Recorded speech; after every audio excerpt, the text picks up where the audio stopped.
है कि श्री श्री रविशंकर और ब्रह्मा कुमारी की साधना पद्धति पर थोड़ा प्रकाश डालें। क्या इन जगहों पर भी ओंकार नाद की चर्चा है? क्यों ओशो कम्यून में ओंकार की, क्या ओशो कम्यून में ओंकार की दीक्षा दी जाती है? स्वामी ज्ञान, तुम क्यों सबको पिटवाने पर लगे हो आज?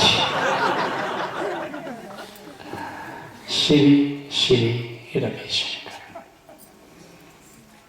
न उनमें कोई श्री है, न रवि है, न शंकर है, तीनों घटिया माल है।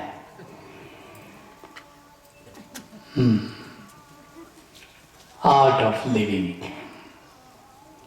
किस चीज पर आधारित है? वो जो प्राणायाम कराते हैं, बस हो गया। उसके अतिरिक्त रविशंकर कुछ आता जाता नहीं, कुछ भी आता नहीं।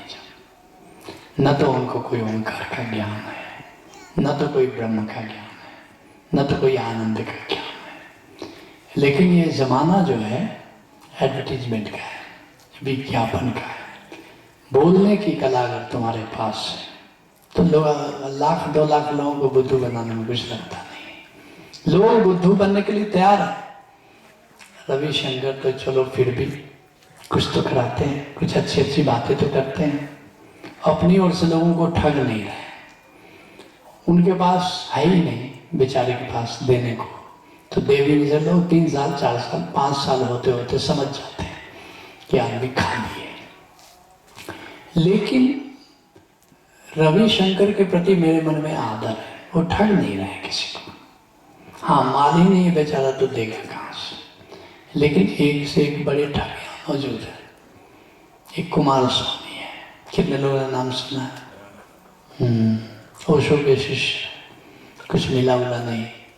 अब आजकल मंत्र देने लगे, बीजक मंत्र, दुख निवारण, दुख निवारण समागम चल रहा है। क्या होता है कि तुम्हारे दुख निवारण के लिए हम बीज मंत्र देंगे। मुसलमान हो तो कुछ भी, ला इलाहा इल्लल्लाह, हिंदू हो तो ओम नमः शिवाय कुछ दे दिया, बाइबल में से कुछ ईसाइयों को दे दिया। तो एक मंत्र का 22,500 रुपया रेट है। बचा बच्चा दुख दूर हो जाएगा। तुमने मंत्र जपा, होना जाता तो कुछ नहीं है। फिर तुम पहुंचे, बोला कि अब पासवर्ड बदल गया है, 22,000 और लगेगा। 5-7 बार 22,000 दोगे, फिर समझ में बात आएगी कि होता जाता नहीं। तब तक तो 1-2 लाख तुम दे चुके ना। पुराने गए, अब नए तो आएंगे। बुद्धों की भारत में कोई कमी ही नहीं। और ऐसे ही कुमार स्वामी का खेल चलता है। ये कुमार स्वामी, ये हमारे शैलन जी जब वापस लौट आए अमेरिका से ओशो मूवमेंट के बाद, तो शैलन जी नौकरी खोज रहे थे। कुमार स्वामी से मिलना हुआ। कुमार स्वामी ने कहा कि आप हमारे साथ ज्वाइन कर लो, डॉक्टर हो। उनका करना क्या पड़ेगा कि मोटापा घटाते हैं। बोला कि ये शादी, ये मोटापा दवा के पहले, ये दवा के बाद। तो एक फोटो लगा रखा था।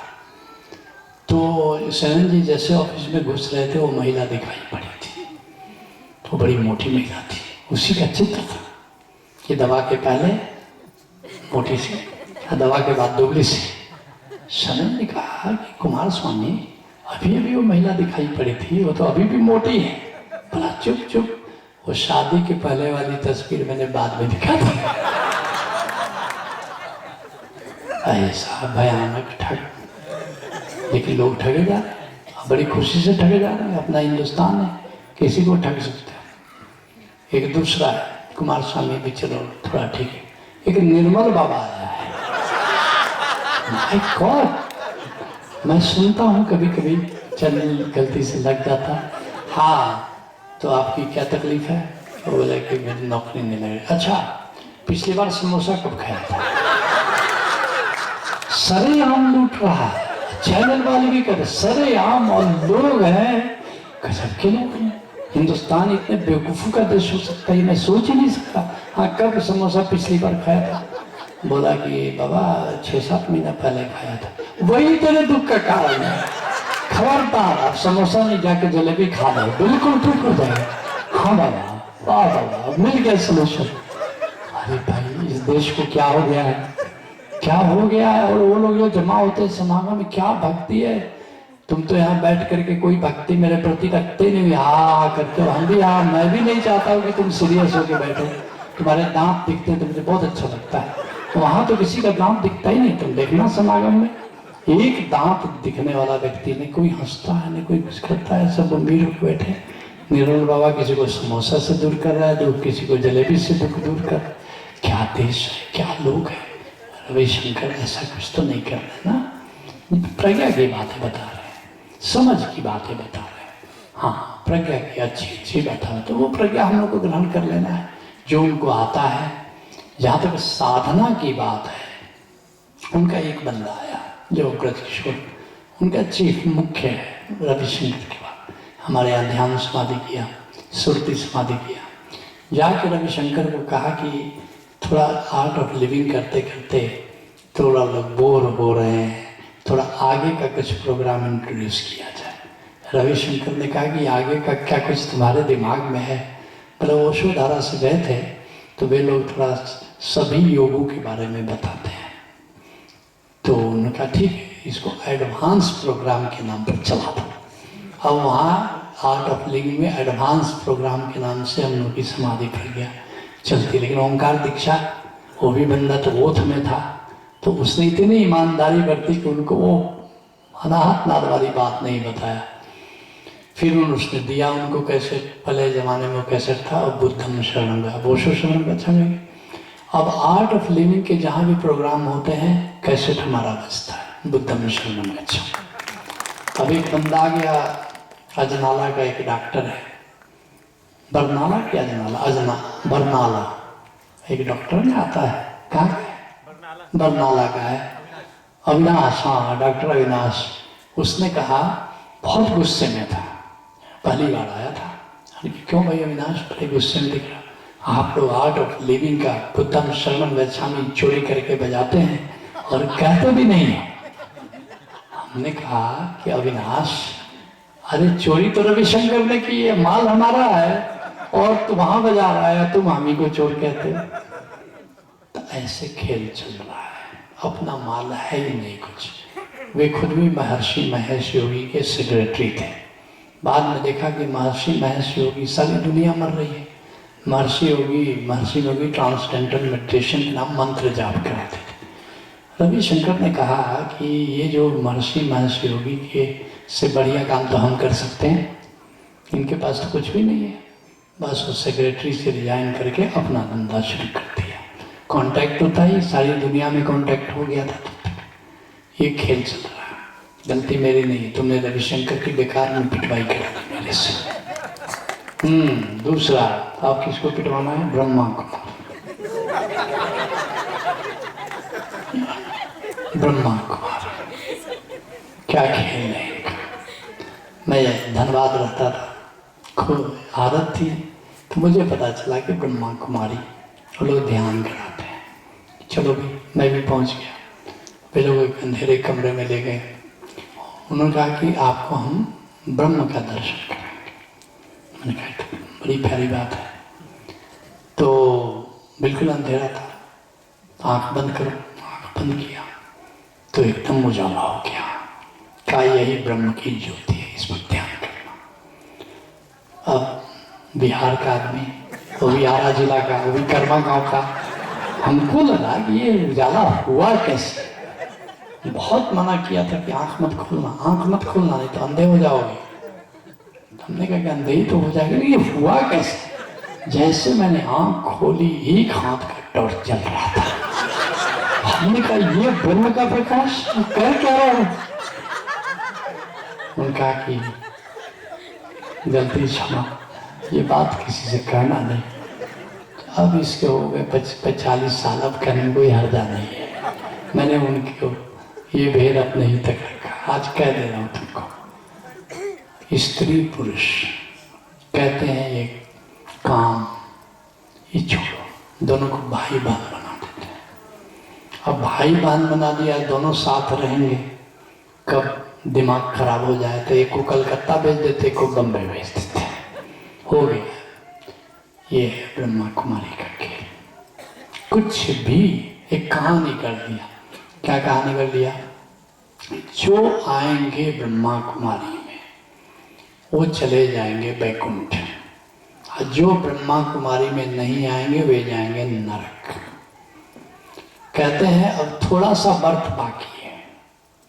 कुल 15 साल भी पहले मैंने सुना था कि 1000 बाकी है, आज भी 1000 वर्ष बाकी है, और 10 साल बाद भी 1000 वर्ष बाकी रहेगा। और वो 1000 उसके बाद लाखों भर गया, मगर 1000 वर्ष उनका हमेशा खाली रहता। और तुम भी सोचते हो कि वो 1000 वर्ष में हमारा भी टिकट कट जाए तो दिक्कत क्या है? भारतवर्ष में मूर्खों का देश है, कुछ मूर्ख हमेशा उपलब्ध रहते हैं, तो तुम भी बुकिंग करा, 1000 सीट अभी भी खाली। ये ब्रह्मा कुमारी। ओशो धारा में कोई आश्वासन हम नहीं देते, तो यहाँ भीड़ कभी नहीं आएगी और आनी भी नहीं चाहिए। जिस दिन ओशो धारा में भीड़ आ गई, समझना कि कुछ गलत हो रहा है यहाँ पर। सच्चा सौदा, राधा स्वामी अच्छे लोग हैं, अच्छे संस्कार है, अच्छी धारा है, मगर वहाँ भीड़ क्यों है? उसका एक कारण है। गुरु से जुड़ जाओ, करना तुमको कुछ नहीं है, जो करना है गुरु को करना है। अब ये भारत के लोगों को बड़ा सूट करता है, जो भी करना है गुरु को करना, हमें कुछ नहीं। यहाँ हम क्या कहते हैं? हम रास्ता दिखाएंगे, करना तुमको है, यहाँ भीड़ नहीं आ सकती। तो जो मुक्ति मिल जाएगी, मरोगे तो गुरु तुमको ले जाके वैकुंठ में ले जाएगा, मुक्ति मिल जाएगी। अब सब लोग मुक्ति के लिए भाग रहे हैं वहां पर। ओशो धारा में कोई आश्वासन नहीं है। हाँ, रास्ता दिखा गया कि विक्रमगंज कैसे जाओ, जाना तुमको अपने पैरों से। तो कभी भी भीड़ इस चीज में उत्सुक नहीं होती, करने में भीड़ उत्सुक नहीं है। सुभाष चंद्र बोस ने कहा मारो और आजादी लो। कितने लोग आए सुभाष चंद्र बोस के पास? कुछ हजार लोग। गांधी जी भारत की नब्ज को पहचानते थे, कहा मरो और आजादी लो। करना धरना कुछ नहीं है, मारने में तो करने की जरूरत है ना। सुभाष बोस ने कहा करो और आजादी लो, लोग निकट गए। गांधी जी ने कहा कुछ मत करो, सिर्फ मरो और आजादी लो। बापू जिंदाबाद, हम तुम्हारे साथ। करना धरना तो कुछ था ही नहीं। गांधी का आंदोलन सफल हो गया, सुभाष का आंदोलन फेल हो गया। यह देश करने में उत्सुक नहीं है। बिना किए अजगर करे न चाकरी, पंछी करे न काम, दास मलुका कह गए सबके दाता राम। बिना कुछ किए यह देश लेने को राजी है। ओशो धारा में ऐसा कोई आश्वासन नहीं है। कहते हो नाद की चर्चा है कि नहीं? नहीं, न तो रविशंकर में नाद का कोई खेल है, न तो ब्रह्मा कुमारियों में कोई खेल नहीं। हाँ, चर्चा राधा स्वामी में है, चर्चा सच्चा सौदा में है, चर्चा अभी आशुतोष महाराज जी। अब चेलों का खेल देखो, आशुतोष महाराज का हार्ट फेल कर गया। अब चेलों ने कहा गुरु का तो हार्ट फेल कर गया, अब इसमें दिव्य जागृति संस्थान में आएगा क्यों? डॉक्टर जलंधर को, सब डॉक्टर हमें जानते हैं, सब बड़े ईमानदार डॉक्टर हैं, बड़े स्पेशलिस्ट हैं सब। उन्होंने कहा कि ये तो मर गए तेरे गुरु। जिन्होंने कहा कि अगर बात लोगों को पता चल गई कि गुरु मर गया तो आएगा कौन? क्योंकि गुरु कह रहा था हम तो अमर हैं, लेकिन गुरु तो मर गया। वो तो कह रहे हम तो अमर हैं, और इसीलिए दिव्य जागृति संस्थान में बड़ी भीड़ जुट गई। और तो कोई एक महर्षि अरविंद कहते थे अमर है, वो भी मर गए। और जब मर गए तो चेलों ने घोषणा कर दी, मीटिंग की, कौशल चक्र बैठा कि हमारे गुरु समाधि में है। हम -80 डिग्री सेंटीग्रेड पर उनके शरीर को रख दिया। अरे समाधि में तो -80 डिग्री सेंटीग्रेड पर क्यों रखे हो? पुलिस पहुंची, सब पूछे, बोला कि आप समाधि क्या जानते हो? चैनल पर भी बात हुई, आप समाधि क्या जानते हो? हमारे गुरु अभी भी वो फ्रीजर में रखे हुए शरीर। चेले कह रहे हैं कि हमारे गुरु समाधि में। आज चेलों की संख्या 8-10 लाख है, सब चेले भी कह रहे हैं कि हमारे गुरु समाधि में। ये देख रहे हो, ये क्या तमाशा है? ये साधारण कॉमन सेंस है। भाई तेरा डॉक्टर करा मर गया तो उसको ले जाओ, जलाओ या दफनाओ, जो करना हो करो, ये तमाशा तो मत करो। लेकिन तमाशा तो तमाशा है, चलता है। तुम सौभाग्यशाली हो, यहाँ ओंकार पर सारी साधना है। लुटाया जा रहा है। कभी मानवता के इतिहास में ऐसा हुआ नहीं, और कभी मानवता के इतिहास में ऐसा नहीं हुआ कि शिष्य जहाँ तक चाहे वहाँ तक जा सकता है। बाकी सभी परंपराओं में गुरु चुनता था। कबीर साहब ने 2 लोगों को चुना, उस दिन में चर्चा कर रहा था। धर्मदास को चुना, नानक देव को चुना, बाकी तो रह गए। यहाँ कोई चुनाव, तुम चाहो तो प्रभु पद तक जा सकते हो, अंतिम तक तुम जा सकते हो। इसीलिए मैं कहता हूँ इस अवसर को मत चुकना, कभी मिला नहीं था, आगे मिलेगा नहीं ये मैं नहीं कह सकता, क्योंकि आगे वसुधारा में भीड़ हो जाएगी। तो इस तरह ऐसे अभी तो निरंकारियों में चले जाओ, 100 मीटर दूर से वो बिल्कुल वो जो गुरु है लकड़ धोंधू कुछ आता रहता, ऐसे बैठा रहता, पत्नी को साथ बिठाए रखता। आगे कुछ नहीं कहूंगा, मुझे भी पत्नी से डर लगता है। वैसे एक बात साहब, पत्नी को जो बिठा रहा है वो संत तो नहीं हो सकता, ये पक्की बात है। अब आगे कुछ नहीं,